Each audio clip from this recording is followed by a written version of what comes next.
Hello बच्चों, कैसे हैं आप लोग। आई होप कि आप लोग अच्छे होंगे और आप सबकी पढ़ाई भी अच्छी चल रही होगी।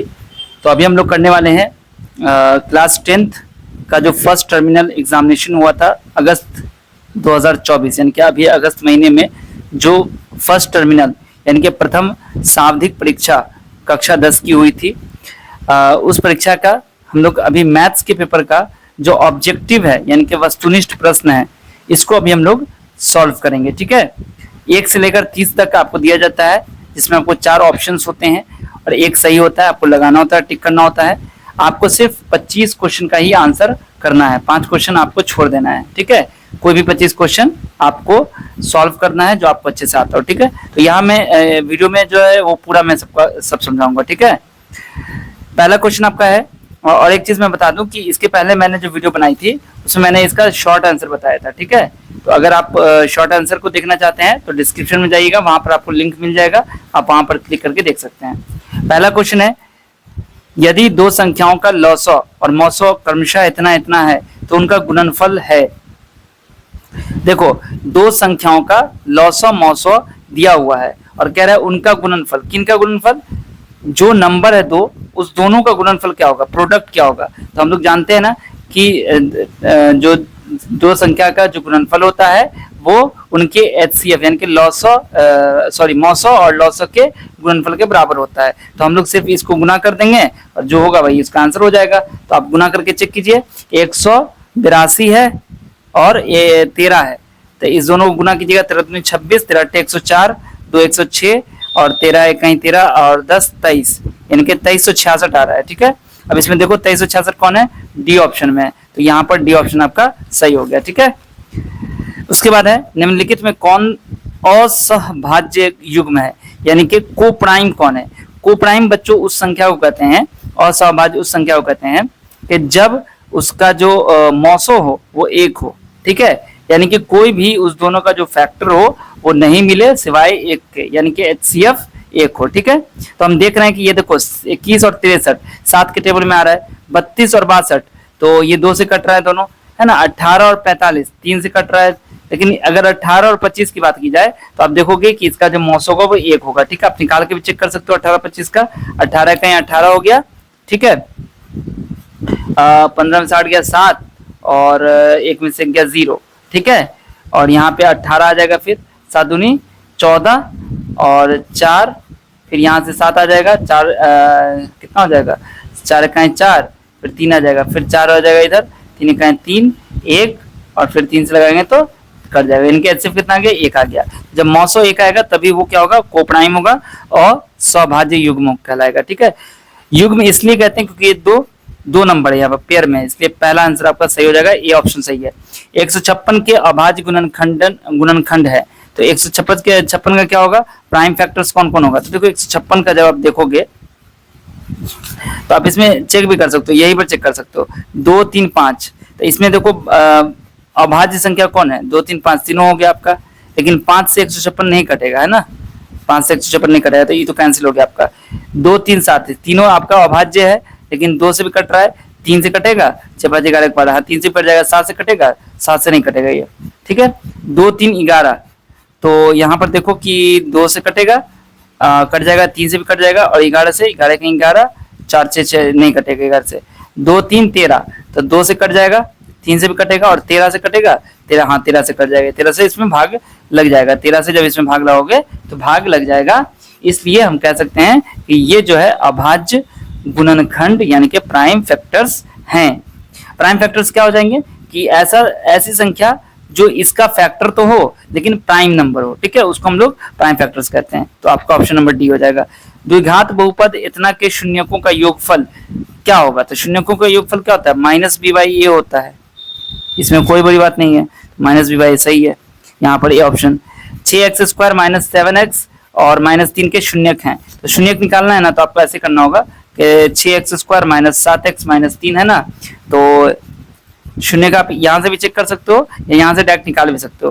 कैसे करना होगा, 3 छक्का 18 होता है, यानी कि 9 दूनी 18 होता है ना, तो आपको क्या करना होगा, 6x - 9x + 2x - 3। ठीक है, तो इसमें से कॉमन निकाल लीजिएगा आप 3x, तो ये हो जाएगा 2x - 3 और यहाँ से +1 कॉमन निकाल लीजिएगा तो 2x - 3।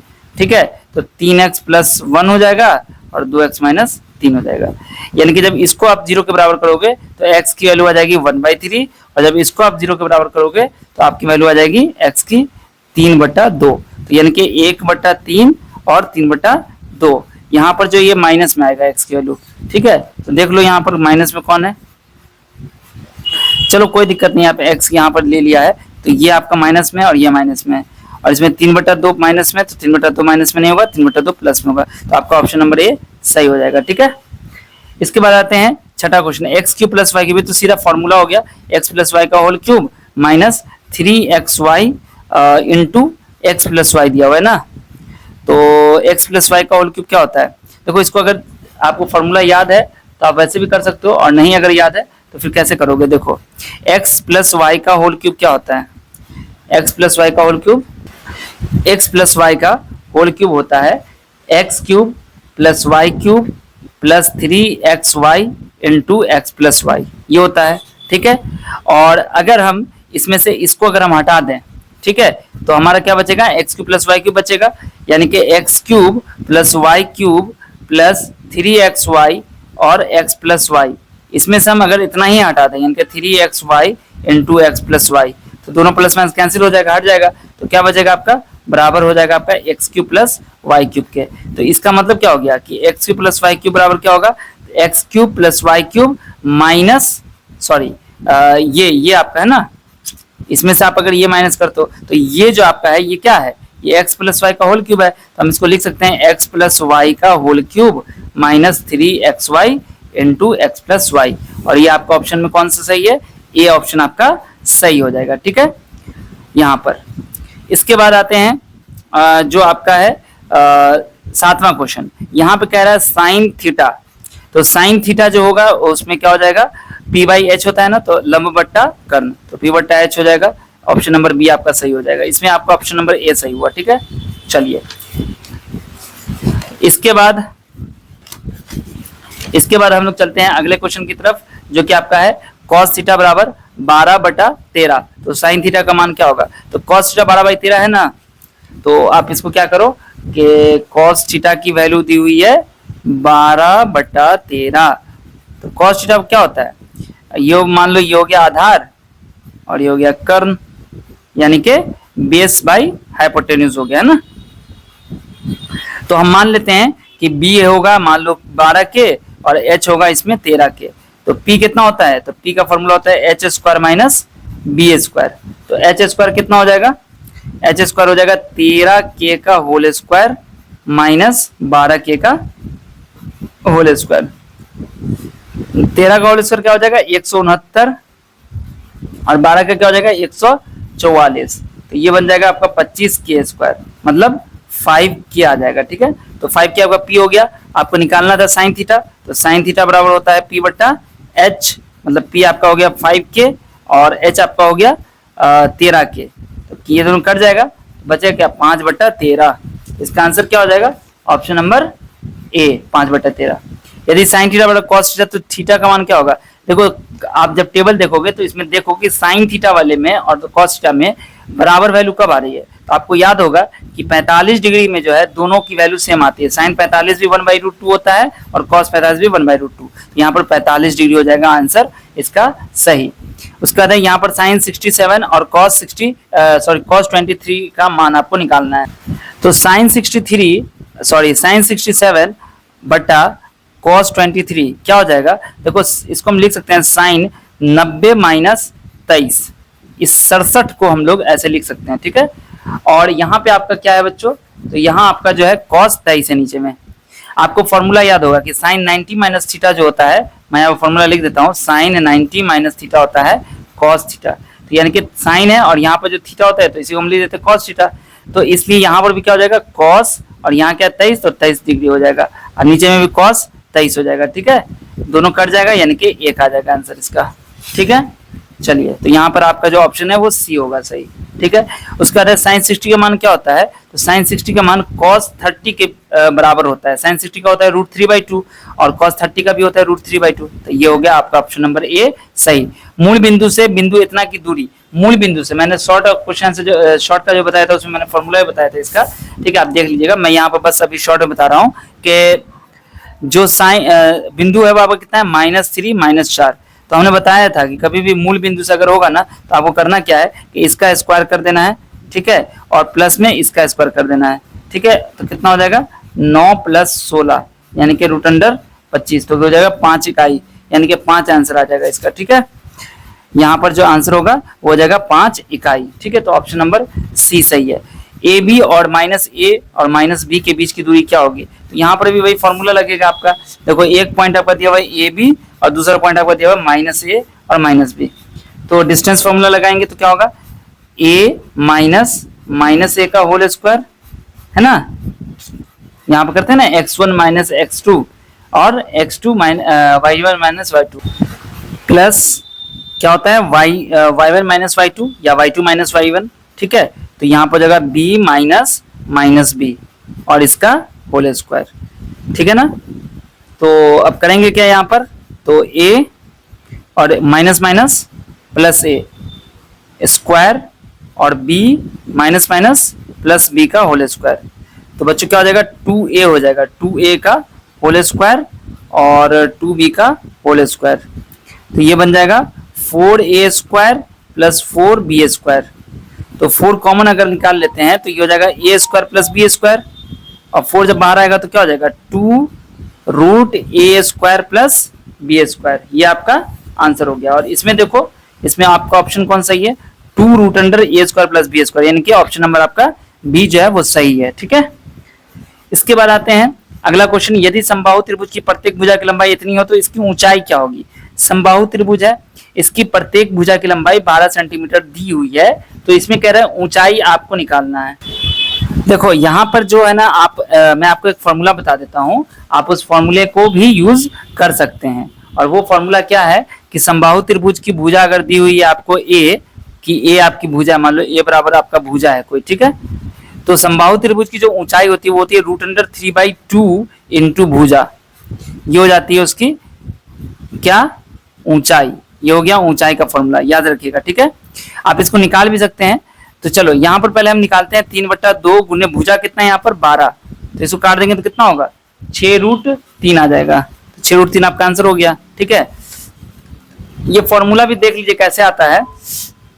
यहाँ पे एक समबाहु त्रिभुज हमने ले लिया, ठीक है, ये है ए, और इसको जब हम इस पर ऊंचाई खींचेंगे, क्या कहते हैं, लंब खींचेंगे इसके ऊपर, शीर्ष लंब खींचेंगे, ऊंचाई इसकी ड्रॉ करेंगे तो वो 2 भाग में इसको बांट देगा, विभाजित करेगा।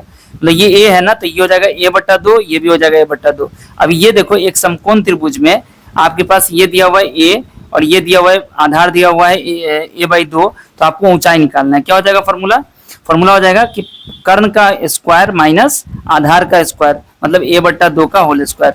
तो क्या बन जाएगा ये कि a का होल स्क्वायर तो a² हो गया, और a/2 का होल स्क्वायर कितना हो जाएगा a²/4 हो जाएगा, तो 4a² हो गया। यहाँ नहीं समझ में आएगा तो समझ लीजिए इसको ऐसे, यहाँ पर बट्टे में 1 है इसके, तो ऐसे लेंगे 4 हो जाएगा, तो ये हो जाएगा 4a² - a², मतलब यहाँ बन जाएगा आपका 3a²/4। 4 जब बाहर आएगा तो क्या होगा 2 बन जाएगा, और ऊपर में क्या बन जाएगा √3, और a² जब बाहर आएगा तो a बनेगा /2। तो ये फॉर्मूला हो गया, ठीक है, √3a/2 यानी कि √3/2 इंटू a। तो a हमारे पास क्या है, भुजा है, तो मैंने यहाँ पर आपको बता दिया। तो यहाँ पर आपका ये भी क्वेश्चन सॉल्व हो गया है। अब इसके बाद रैखिक समीकरण युग्म a1x b1y इतना और a2x b2y + c2 का अद्वितीय हल कब होता है। अद्वितीय हल होता है जो उसका यूनिक सॉल्यूशन होता है वो होता है जब a1/a2 is not equal to b1/a2। तो a1/a2 is not equal to b1, ये हो जाएगा ऑप्शन नंबर बी सही।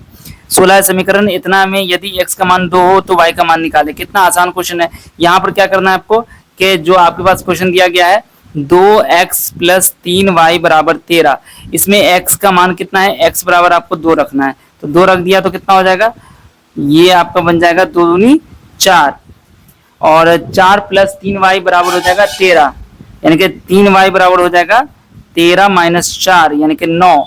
तो y की वैल्यू कितनी जाएगी 9/3 यानी कि 3 आ जाएगी। तो y की वैल्यू क्या हो जाएगी 3। यहाँ पर आंसर आपका कौन हो जाएगा, ऑप्शन नंबर ए। ठीक है, उसका 17 में है कार्तीय तल में x अक्ष पर y नियामक का मान होता है, तो x अक्ष पर y जो होता है वो 0 होता है, तो यहाँ पर क्या हो जाएगा आंसर आपका सी। इसके बाद यहाँ पर कहते हैं कि किस प्रकार की सभी त्रिभुज समरूप होगी, समकोण, ठीक है, समबाहु, समद्विबाहु और विषमबाहु।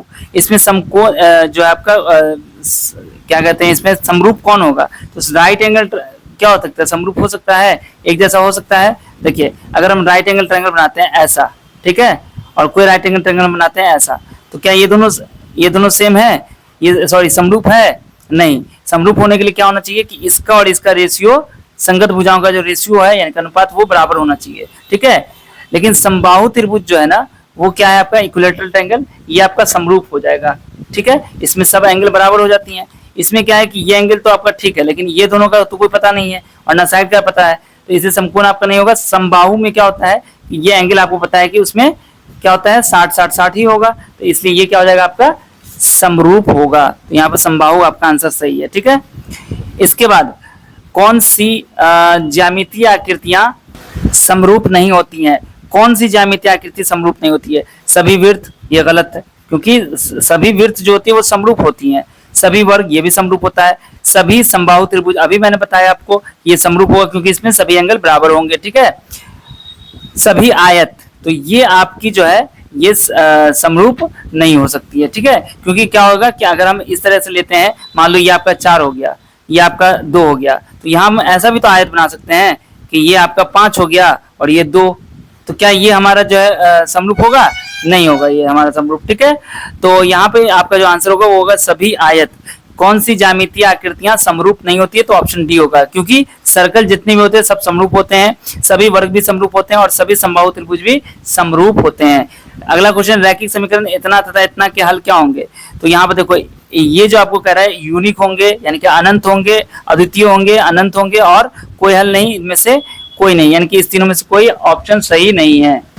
तो यहाँ पर करेंगे क्या, देखो a1 आपके पास क्या हो जाएगा, a1 आपके पास 1 हो जाएगा, b1 क्या हो जाएगा 2 हो जाएगा, c1 क्या हो जाएगा 3 हो जाएगा, उसी तरह a2 आपके पास 2 हो जाएगा, b2 आपके पास 4 हो जाएगा और c2 आपके पास 6 हो जाएगा। अब a1 बाई a2 कितना हो जाएगा, a1 बाई a2 आपके पास हो जाएगा 1/2, b1 बाई b2 क्या हो जाएगा 2/4, यानी कि सॉरी फिर से 1/2 और c1 बाई c2 क्या हो जाएगा 3/6, यानी कि 3 इकाई 3 3 6, यानी कि 1/2। तो यहाँ पर हम देख पा रहे हैं कि a1 बाई a2 बराबर है b1 बाई b2 के और ये बराबर है आपका c1 बाई c2 के, तो इसलिए यहाँ पे क्या हो जाएगा अनेक हल हो जाएंगे। ठीक है, तो इसका आंसर हो जाएगा अनेक, यानी कि अनंत हल होंगे, इनफाइनाइट इसका सॉल्यूशन होगा। ठीक है, तो ऑप्शन नंबर बी आपका सही हो गया। ठीक है, जब तीनों बराबर हो जाएगा तो, और जब ये बराबर नहीं होता, अगर a1 बाई a2 बराबर होता b1 बाई b2 के और वो बराबर नहीं होता c1 बाई c2 के, तो कोई हल नहीं होता। यहाँ पर ऑप्शन नंबर आपका बी सही हो गया। ठीक है, 20 नंबर क्वेश्चन का।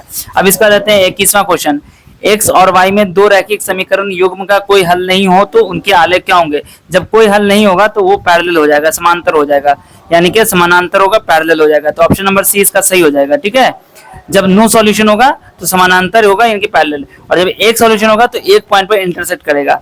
3x² माइनस 9x के शून्यक हैं, इसका शून्यक क्या होगा? तो बहुत ही आसानी से हम लोग निकाल सकते हैं इसका शून्यक।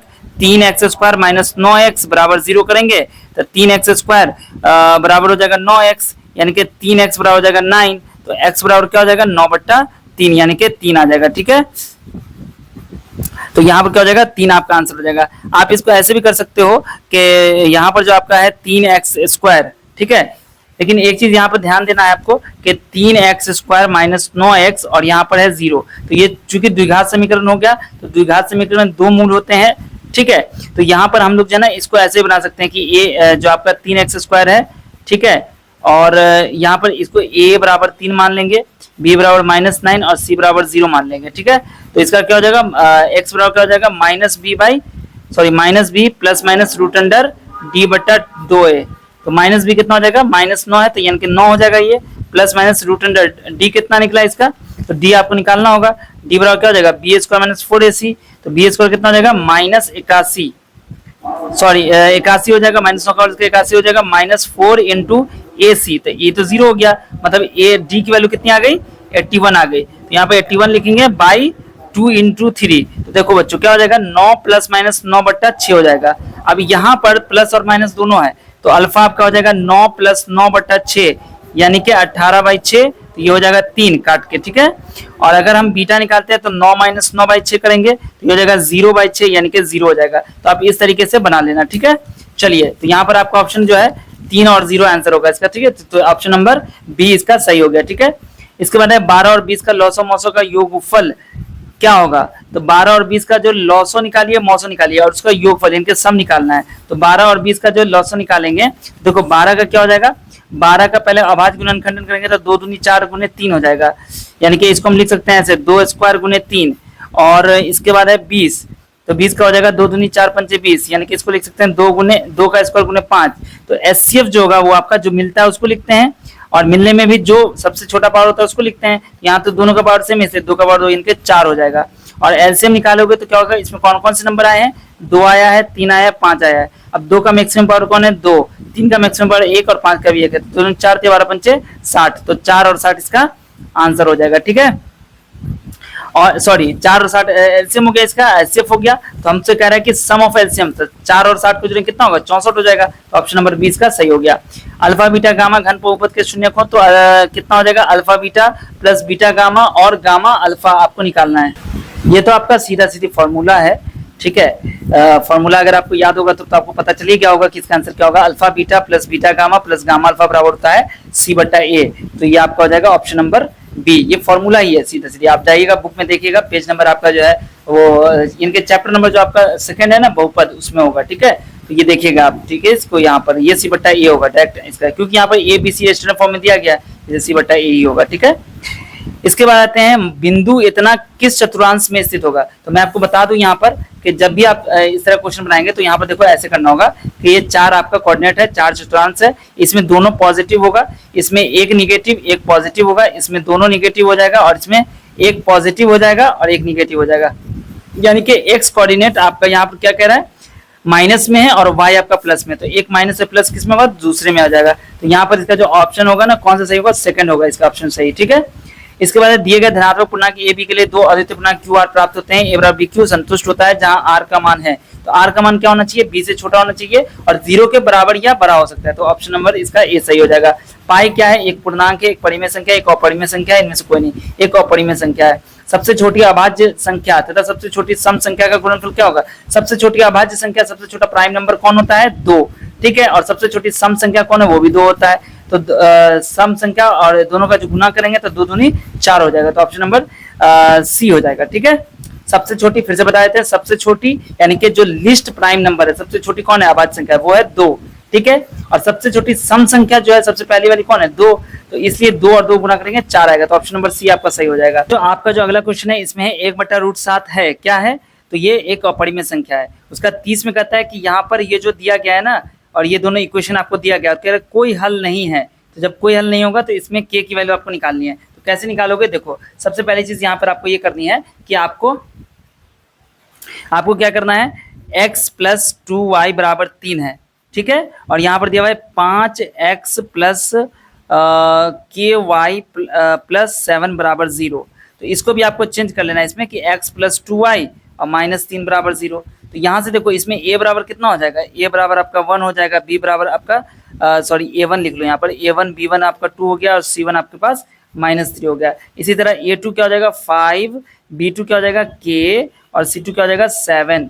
तो ये मैंने लिख दिया। अब कहता है कि कोई हल नहीं, तो कोई हल नहीं के लिए क्या होना चाहिए, a1/a2 और b1/b2 बराबर होना चाहिए, और ये बराबर नहीं होना चाहिए c1/c2 के। तो बच्चों देखो यहाँ पर a1/a2 कितना हो जाएगा 1/5 और b1/b2 क्या हो जाएगा 2/k। तो k की वैल्यू क्या हो जाएगी, k बराबर हो जाएगा 10, k बराबर कितना हो जाएगा 10, ठीक है। तो यहाँ पर k बराबर 10 दिया हुआ है आंसर, देखो इसमें यहाँ पर दिया हुआ है कि k की वैल्यू कितनी होनी चाहिए 10 होनी चाहिए। तो ये आपका क्या हो जाएगा, ये जो हमारा इक्वेशन का जो पेयर दिया हुआ है, जो जोड़ा दिया हुआ है, वो क्या हो जाएगा, इसका कोई हल नहीं होगा, ठीक है। तो आपका ऑप्शन नंबर इसमें ए जो है वो सही होगा, ठीक है। चलिए, तो इस तरीके से जो हमारा क्वेश्चन था इसमें 1 से लेकर 30 तक मैंने समझा दिया है। और सेक्शन भी तो पहले ही मैंने समझा दिया है। नेक्स्ट वीडियो में हम लोग जो है ना इसका जो लॉन्ग आंसर क्वेश्चन है उसको हम लोग करेंगे, ठीक है। आई होप कि आपको वीडियो अच्छी लगी होगी। अगर आपको कहीं कोई दिक्कत है आप मुझे फिर से कमेंट में बोल सकते हैं। और हाँ, मैंने जो बनाया है अगर उसमें कहीं मिस्टेक आपको दिखती है, वैसे मैंने कोशिश की है क्योंकि मैं भी एक इंसान हूँ, ठीक है, और जो काम करते हैं उसमें मिस्टेक हो सकती है। तो अगर कहीं आपको मिस्टेक दिखती है आप मुझे ज़रूर बताइएगा, ठीक है। चलिए मिलता हूँ फिर आपसे अगली वीडियो में। आप लोग जल्दी से वीडियो को शेयर कर दीजिए, लाइक कर दीजिए चैनल वीडियो को, और चैनल को सब्सक्राइब नहीं किया चैनल को सब्सक्राइब कर लीजिएगा। हमें फेसबुक पर, इंस्टाग्राम पर जाकर अभी फॉलो कर लीजिए। मिलता हूँ फिर आपसे अगली वीडियो में, तब तक आप सब अपना ध्यान रखिए। वीडियो देखने के लिए आपसे बच्चों का बहुत बहुत शुक्रिया।